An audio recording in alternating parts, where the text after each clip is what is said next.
6 Feet in the Six. I'm your host, Jeff Barrett with Business Interiors. Thank you for joining us today. The purpose of this interview series is for the close-knit Toronto commercial real estate industry to share ideas and best practices in order to help everyone get back to the office safely and efficiently. We'll be interviewing leaders from commercial real estate, project management, interior design, commercial end users, and product manufacturers. Joining us today is Aaron Cameron, Assistant Vice President with First National, and Adam Powadiuk, Director of Commercial Financing with First National. Gentlemen, thank you for joining us today. Thank you for having us. Appreciate the invite. Adam, can you tell the viewers a little bit about yourself? There you go. Absolutely. I've been at First National since 2012. My day-to-day activities all revolve around apartments and apartment lending. We do have a full suite of products available for every asset class, but the bulk of what I do would be in apartments. I focus on Toronto, Ottawa, and Vancouver as my three main markets, which is an endless sea of opportunity to keep me busy day in and day out. Prior to First National, I was with Colliers doing brokerage, and that was my introduction to real estate. And prior to that was the usual mixed bag of jobs that precede your real career. But I'm quite happy where I am now, and I love the apartment market. But as I said, part of the joy of the job is you do get exposed to every one of the asset classes and how to underwrite and structure them from a standpoint that a prudent lender would be happy with. And Aaron, can you tell us a little bit about yourself? Sure. Yeah, mine's fairly simple. I started at First National almost immediately out of university with a quick stint teaching English in Korea, and kind of have just worked a bunch of different jobs within First National, all within the commercial real estate space. Now run the operations for our commercial department. So, Adam, your work from home experience looks lovely, and I'm sure your kids are easier to manage when they can just run in the woods all day. But have you had any challenges working from home? Without a doubt, it's not the same as being in the office. From a parenting perspective, I like that I can see my kids. I'm there for breakfast, I'm there for dinner, and that was just not happening prior. But there is a lot of interruptions. I wouldn't be surprised if they walked in the door right now and started asking me where the snacks are, or any of the myriad of questions that an 8 or a 10-year-old will come into their head. And for me, it's tough because I'm one of those people that once I get focused, I am just a laser beam. But once interrupted, it takes me 15 minutes to try and narrow this now scattered brain back down to a laser point to try and get through my work. So that has been, without a doubt, the biggest struggle is just the nonstop little interruptions all day long. I mean, I am nitpicking here. I mean, all in all, I'm well set up and I'm very grateful for the environment I have to work in and that the family is safe and employment is safe. But there is struggles for sure. I look forward to going back to the office. And also, I'm a salesman, which means by definition, I'm an extrovert. And so not interacting with all the social side of the business, that's been tough as well. I feel like I'm being punished. I can relate to prisoners put into solitary confinement and the mental duress that it causes. I want to get back out there and mix it up with everybody. But I guess in the meantime, this is the closest we're going to get. Yes, you look like you're under duress there at the You should have seen, we did a podcast, well, I guess that was about a month and a half ago, when Adam was just kind of assimilating into life at the cottage. He couldn't find a good internet connection. So you found like a 6-foot Ethernet cable, plugged it into the direct to the box. And the box is in the boathouse right next to the water. So all you could see was him with this wood background. And if he turned the camera around, he's literally overlooking a bay on Lake Joseph with waters bobbing in the boathouse. It's just like, what a life, eh? Poor guy. Surviving, yes, I am surviving. Thank you, Aaron. Poor guy. To be fair, it's not his cottage, right? Like it's the in-laws' cottage. Yeah. Yeah. Oh yes. It's not the sweat off my brow. So guys, in this season, we have a new segment where we take a deep dive on our guests' LinkedIn accounts and look for posts that need more context. Now, normally I look around and I try and find something fun, but your LinkedIn looks very much like mine these days, where it's either a repost from our company's posts or it's promoting your podcast. So I know you guys have a very popular podcast. That's where I came and ended up reaching out to you guys. So I'd love for you to just tell us a little bit more. How long have you been doing the podcast? What was the inspiration behind it? Some of your guests, any fun stories you want to share? Yeah, I could give the background on it for sure. It would have been Aaron and I having a beer at a bar in 2015 or 16. And we weren't talking about producing our own podcast. The conversation was, hey, we both enjoy podcasts. What do you listen to for commercial real estate content? And the answer at the time was there was nothing really available. There's some great American shows, but the American shows are enough different from Canadian content that half of it's not relevant. And so it's tough to really get a lot from it. And that's when we decided that maybe we would just kind of, dip our toe in the water and we would just launch and see what happened with no real plan other than let's just figure out how to record and publish it and see where it goes. And it really kind of took on a life of its own after that. There are a few other commercial real estate podcasts now in the space. So it's a sign that we are onto something, but we did launch it in 2016 and it's just growing and growing and growing. A big leap forward for us was 2019, we entered into a deal with Informa, who runs all of the real estate forums across the country, to come to their conferences and do podcasts live from the event. And it's funny because when Aaron and I are daydreaming about what could end up with this podcast, that was always one of the pie in the sky kind of considerations. Well, maybe we'll travel around the country and record podcasts. And then fast forward a couple of short years later, and we're on planes to the Edmonton Real Estate Forum, the Vancouver Real Estate Forum, and connecting with a lot of the brightest minds in the industry. So that was really exciting for the podcast. Of course, we were on track to do that again this year. We did one real estate forum in February, the Real Capital Conference, and then everything since then has been sidelined. But in its place, the Real Estate Forums has been doing these AMA thought leadership series. And so we've been doing what we're doing now, doing it via video, having conversations on, the ideas that are pertinent to our industry during this crisis. And it's adapted. It was one of those pivots that you had to make in March, along with a bunch of other pivots that seemed now pretty seamless in retrospect, that you could continue on doing what you wanted to do with not a lot of effort, largely due to technology being such a huge part of our lives. Aaron, did I miss anything on? Well, I'll just color it. Let me just add my color. Yeah, I'll add my perspective. I mean, I think we have to just acknowledge how fortunate we are, and quite frankly, I think just lucky that it kind of happened as quickly as it did. I mean, it as Adam described, it was having some beers. But this is back in 2015, 2016, when podcasts, no one really knew what a podcast were. Like, it was really kind of like a really kind of fringe media at the time. But Adam and I just kind of both liked finding things and listening to things, or educating ourselves, I guess is the best way to put it. And then started, really fortunately, because I only worked at First National, so I didn't really know anybody outside of my little lending bubble. Adam, because of his experience at Colliers and some other places, had at least a little bit of a network where he could pull on some friends and say, hey, you want to come and record a podcast? And we just bought some microphones and a little setup. Nobody listens to it, but come and we'll ask you questions for 45 minutes. And so the first, 10, 15 guests were really just, friends of Adam's, and we were promoting it and trying to count our numbers, and it was like 20 people, 30 people, 40 people, and it would, my mom would listen to it 6 times. So I don't know if that counts it over and over and over again. And then, yeah, just slowly but surely grew and grew and grew. And Adam's right. Like, we had this kind of like, what would be our dream, right? What's the end goal here? And it was, let's partner up with the real estate forums and travel around the country. And that happened within sort of a year and a half, 2 years of us starting the podcast. And then just recently, so once we started doing this real estate forum thing, and it seemed to be, the relationship was getting stronger. So it felt like we were going to continue to do it.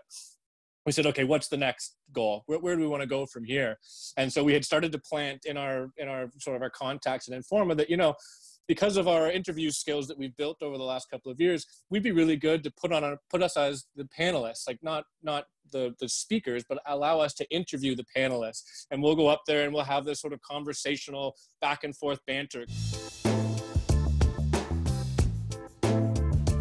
Aaron, can you tell us about how your book of business has been affected by COVID-19?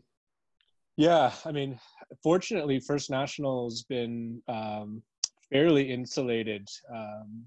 Our biggest product is CMHC insured financing. So we sort of utilize the securitization market to pool mortgages and then sell them into the secondary, tertiary market as a securitization vehicle. And so you can still do that fairly actively. In fact, the federal government kind of came in and made sure that business was continuing to roll. And then on top of that, so one, our source of capital is kind of, we just roll the capital over and over again. So it's not like you have deposits where you have to kind of, track and manage your client deposit base.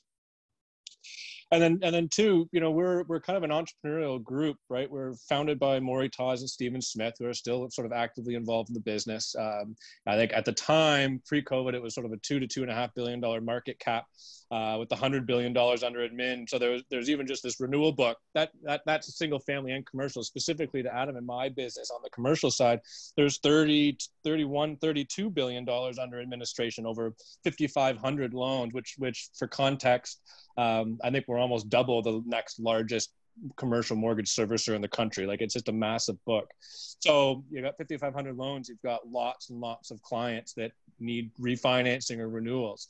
And so, and particularly, I think in the real estate space, it attracts sort of an entrepreneurial risk taker to invest and own real estate assets, whether it's apartments or whatever. And so, in an environment like this, the first thing they think of is, oh, I better recapitalize. I better get as much cash out as possible now so that I'm ready to pounce when the opportunity presents itself.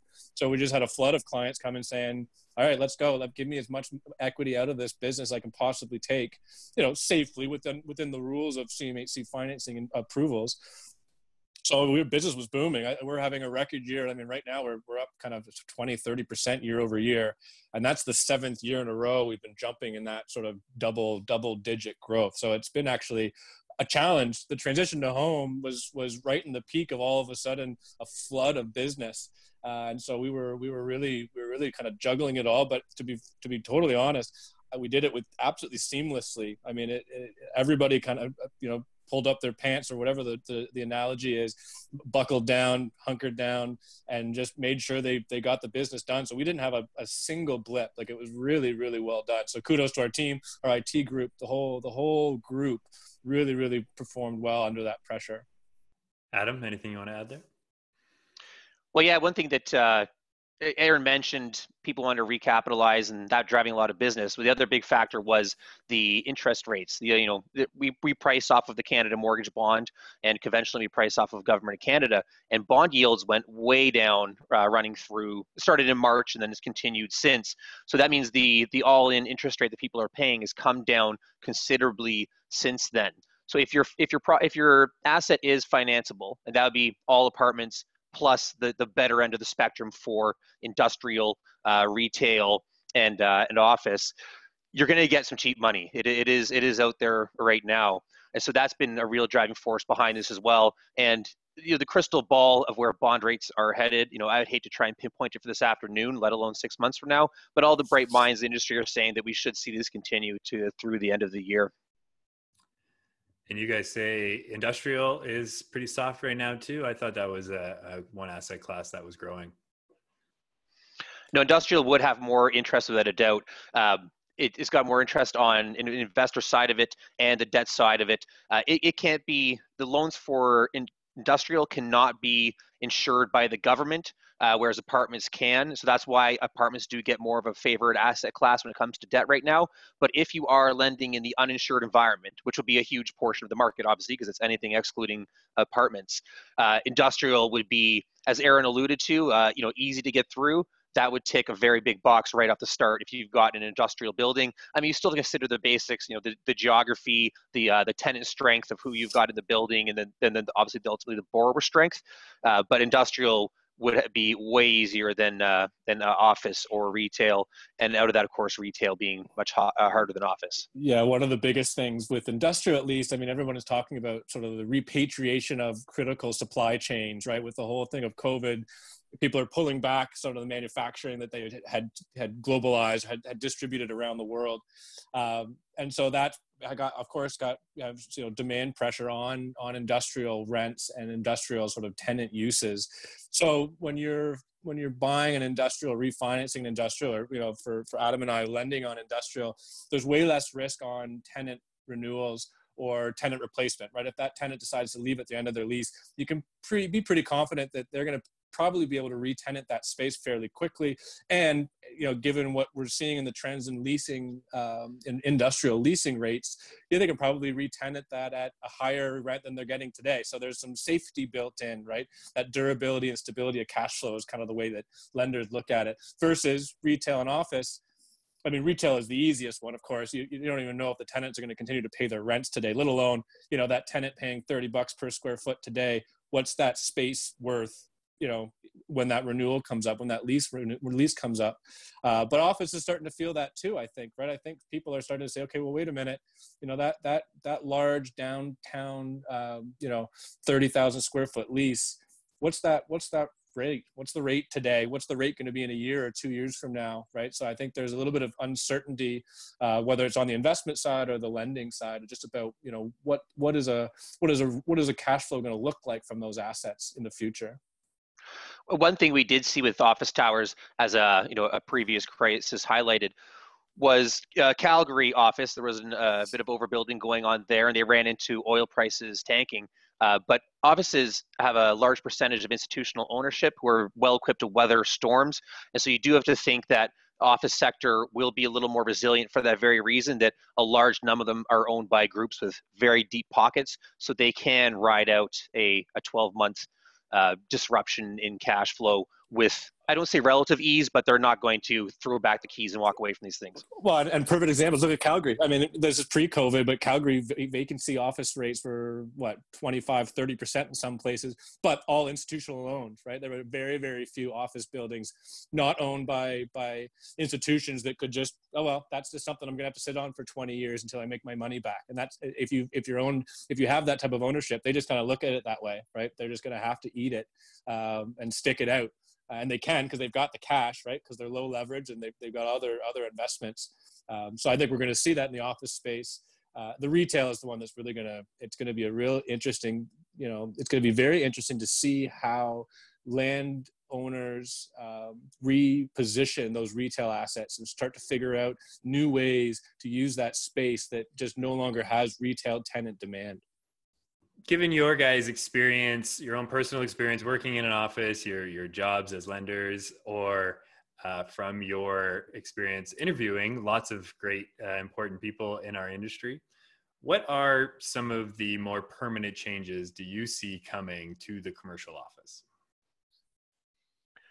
I think that things like air cleaning systems are going to need to be upgraded in older buildings and will be much more prominent in newer buildings.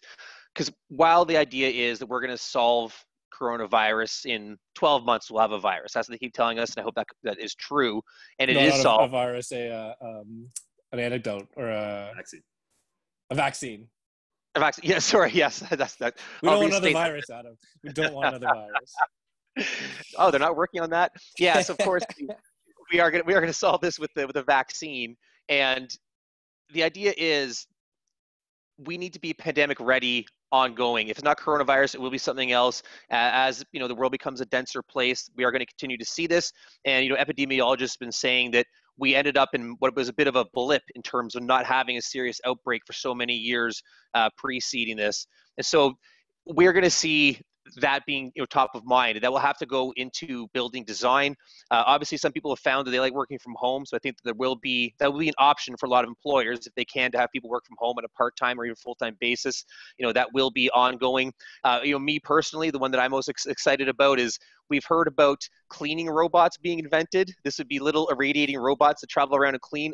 And also the other thing that I think will be very Star Trek is, when people touch elevator buttons, they of course are then touching the same place that 100 other people touched. And so the idea is, we're going to have holograms. So you'll touch the air in front of the actual elevator button, and it'll all be artificial. And so that kind of stuff, while it might save my life, I'm not even excited about that. I'm excited that it's going to look very cool and very futuristic. Aaron? Yeah. I mean, I'm still torn, right? I think the transportation thing, I think, drives a lot of that decision, particularly in the office space, right? Like office core office buildings, it's gonna be really tough to get people back in there and in the same sort of mass that we had pre-COVID until there's no pandemic or until there is a vaccine. But even then, I'm not sure people are going to be super comfortable to jam into an elevator full of 30 strangers, right?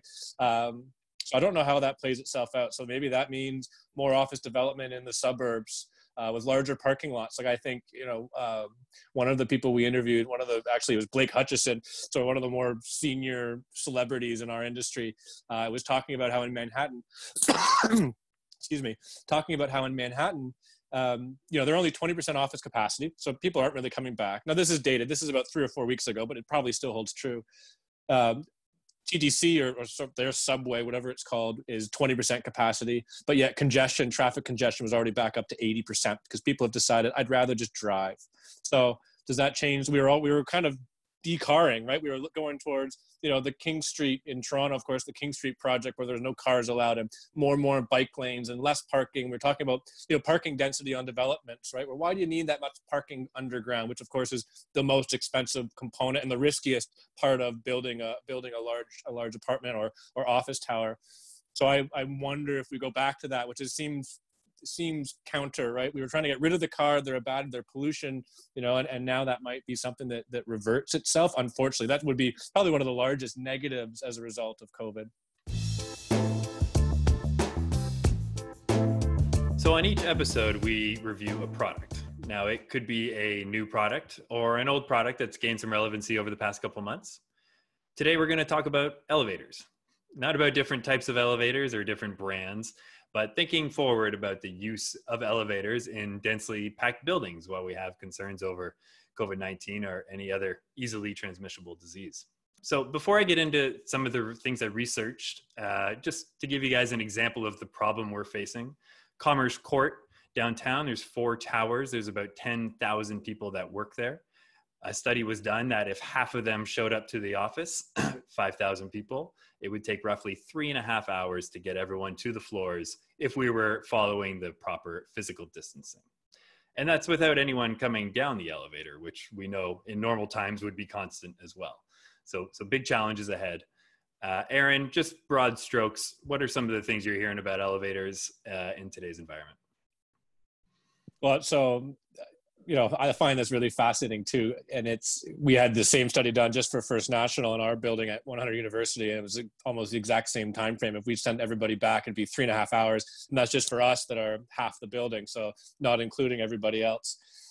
I have 2 thoughts. One is, how do we take advantage of technology, right? Like let's imagine, First National, we kind of want to create a First National bubble, right? So we've got 4 floors in a building, let's say, and I only want to take that elevator to the First National floors with First National people. So I'm at least not being exposed to a whole bunch of other people that are within the office. And I maybe feel more comfortable because I know that First National is taking the protocols and checking temperatures and all of that. So, I've got a phone app that it can feel me walking up to the building. It knows that I'm coming. It can sense that there are 7 other First National people also approaching the building at the same time. And it says, okay, you're going to be at elevator 3 in 2 minutes. And you just kind of wait for that elevator. And then that one company group of people can get in probably more closely simply because there's more familiarity and trust that those people are being screened, that, that they are part of, if you want to call it a bubble, part of the same team, part of the same group. And so maybe that's one way to kind of circumvent this, At our office right now, it's 3 people per elevator. One person facing one corner, one person facing another corner, then one person. So they've all got their backs together. Like it's really quite awkward. So I don't know how you circumvent that other than finding a way to get people more comfortable in a crammed space. So health authorities in Canada are suggesting proper etiquette in an elevator should be very similar to being antisocial. So you want to reduce the number of people in an elevator, reduce the things that you need to touch. And then you, as you guys suggested, you face the walls and you don't talk to each other. I mean, that's the most that we can do right now. There's another product that we reviewed on this show. It's called nanoseptic surfaces, which are self-cleaning surfaces.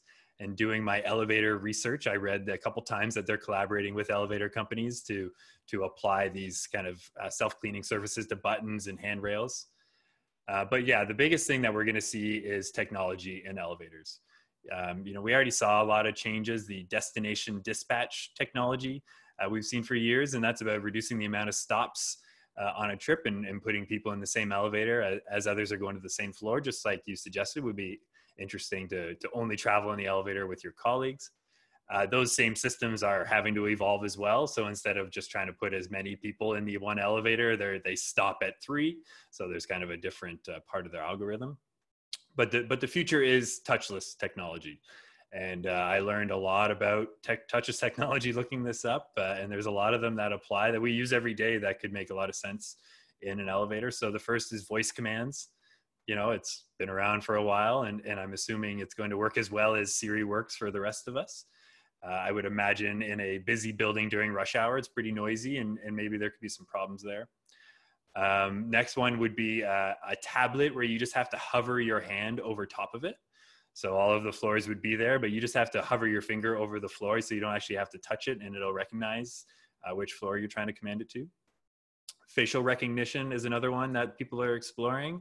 So instead of having your fob, you just have your face, and you put your face at the elevator, and then it's going to know who you are, what floor you're going to, and then as well give you kind of security access to that floor if it's required. I think people having their pictures taken by the landlord might have some security concerns.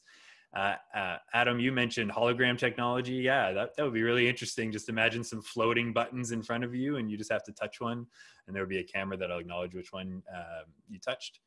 Another cool one, which I think makes a lot of sense, is having an app on your phone.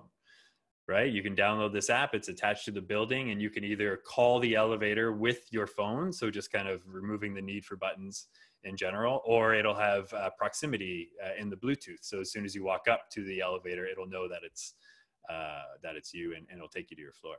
So if you can't afford some of these kind of more technology driven, some other ideas I saw were just putting the buttons lower.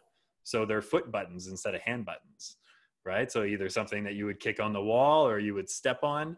So what are your guys' thoughts on some of those technologies that are out there? Well, let me go, because I've got an interesting perspective. So my father lives in Thailand, who's had basically no breakouts. I think they've had no positive tests in like 45 days or something like that. One of the things that they did, and that's a bit different because they're not necessarily democratic. I mean, I think they declare that they are, but it's really more of a military-run type of society. And so it was immediately mandatory that you must download this app.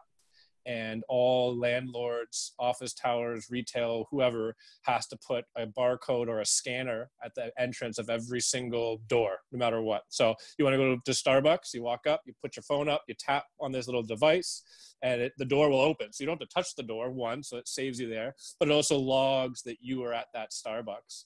And then, of course, the whole point is everybody has to do it. So everybody has to log where they go at any point in time, whether it's in an office building, in an elevator, in a retail store. And then if you get the virus, you obviously have to push a button on this thing, and then it can then distribute alerts to anybody and everyone that was around at that time. I know that the Canadian government is kind of coming out with something like this, but it's kind of voluntary, and it doesn't really have a lot of the same functionalities as they've implemented in Thailand. I'll tell you, my dad says you feel so much safer going around because you know that at the very least you're going to get a warning, right, to go and get yourself tested in the event that you were at a Starbucks 3 hours after somebody who has tested positive or whatever it may be. And I think you can probably roll that into lots of other advantages, like the elevators, knowing that you're coming. I love the idea that you touch it and it'll tell you if there's at capacity or not, right? Because right now, I don't know if you go to a retail store and it says maximum 5 people, and you kind of go up to the door and you're like, okay, how many people are in here? And you maybe open the door and go, oh shoot, it's too full, and so you close the door and you stand there. And so what this works, you tap it, if it's full, the door doesn't open, just to stand there, and then as soon as somebody taps to leave, the door opens and to tap and go in. So I think that's where we're going. I mean, what's really interesting about that is it creates this fascinating, it's a long time debate about personal privacy. And people have always talked about, the government's watching me, and I think you're going to slowly see people go, I really want the government to be watching me to protect me in the event of, viruses, scanning around. So I don't know. It'll be really curious to see how Canada adopts it, Western society adopts it, and just what level of comfort we have collectively for, basically our phones pinging every 5 minutes of where I am and what I'm doing. I'm not clear if you're advocating for military dictatorship in Canada or not, Aaron. It's I mean, I'm not selling guns illegally or anything like that. Like, I don't care. Like, track me. It doesn't matter to me. Why would I care if the government knows that I got Starbucks and then I went and sat in a park and then I went to my office? Like, as long as, I guess as long as it's private and secure and it doesn't get distributed to retailers or something like that. But even then, what do I care? Like, if I'm getting better, more centric, more specific advertising on my phones, like they're already really doing that. So I just don't see I don't see the shortfall. I don't see how significant the government having that information, matters to me at all. That's a huge debate there, Aaron. Now let's end the podcast. I've had this argument many a time. Yeah, I'm more on the privacy side of things. I know you are. It's late in the game. I don't know if we want to jump into that 45-minute discussion. Stay tuned for part 2, where we debate privacy acts. So the ultimate solution that I researched was from ThyssenKrupp, probably the world's largest elevator company, and they launched in 2017 the sideways elevator. Powered by magnets like some high-speed trains would be, instead of staying within a vertical shaft and being pulled by cables, the elevator shafts go up and down and side to side within a building over to another elevator chute, or used to connect two buildings. The cars are floating between these magnets and can move within the shafts or have multiple cabins in the same shaft. It will serve like a mini transit system with cabins going all over the place within a building. They're claiming huge efficiencies in moving large numbers of people, and the cabins could be much smaller since we don't see ourselves packing into these elevators in the future. Adam, what are your thoughts on the sideways elevator? I'm a big fan of any advancements that make me feel like I'm living in the future. I think I've already mentioned Star Trek once this episode, and I'll mention it again. So from a cool perspective, it is through the roof. It's amazing. From an actual practicality standpoint, retrofitting buildings would be really difficult, I think, to put this technology in. It would be for new build, obviously. And in cities like Toronto, we are seeing a lot of new build, so you would see it implemented over time. I've already kind of talked about this on our podcast a couple of times about if a developer has is willing to take the risk, because in my brain, I think the sideways elevators is really, really cool. But in my mind, it's just larger elevators. You just need to increase the size of your elevator shaft in the middle of your office tower. Maybe you still have the same number of elevators, but they're all, 30, 50, 100 square feet larger, meaning you can get more people in, you can get them up. But, in order to put that into your design plan, while you're in the entitlement process, and then you're going to build this thing, it's 7 years to delivery. So if you're going to make that decision today for something you're going to bring online in 7 years, is pandemic significant enough to you that you think that's a selling feature to charge more for your leases because the tenants are going to want, oh yeah, I love the idea of being able to get my staff up the elevator faster, which is a problem today, but I don't necessarily believe anyone thinks it's going to be a problem in 7 years. I guess if we're sitting here in 2 years from now, still sitting in our children's rooms or wherever, having a conversation about still working from home, I think that changes maybe the narrative and changes the time horizon that people will make decision-making or make decisions on. But as it stands now, I think most people are just going to plow through with the plans they had pre-COVID and assume that at some point the pandemic is just behind us and we all go back to the way it was. Yeah, all of this sounds really cool, but the reality is the majority of buildings are under 5 stories, and implementing some of this technology would be cost prohibitive. There wouldn't be much of a return. So until then, just face the wall and be quiet. Yeah, exactly. Sound advice. Adam, Aaron, is there anything else you want the Six to know about you or First National that you're doing to join the fight against COVID-19?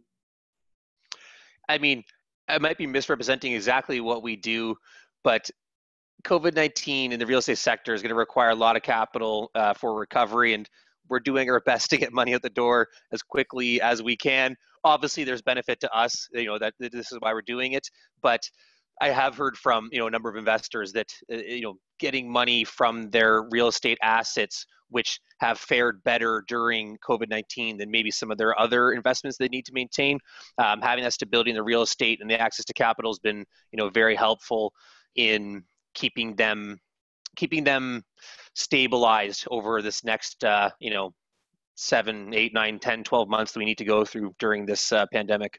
All we're really doing is trying to protect our staff, make sure everybody's safe, and can work from home, and when we come back, they're coming back in a very safe environment. That's really all we can do. Well, thank you guys for sharing how you're joining the fight against COVID-19. Keep up the good work. Toronto, you are the best city in the world, and we can't wait for you to feel better.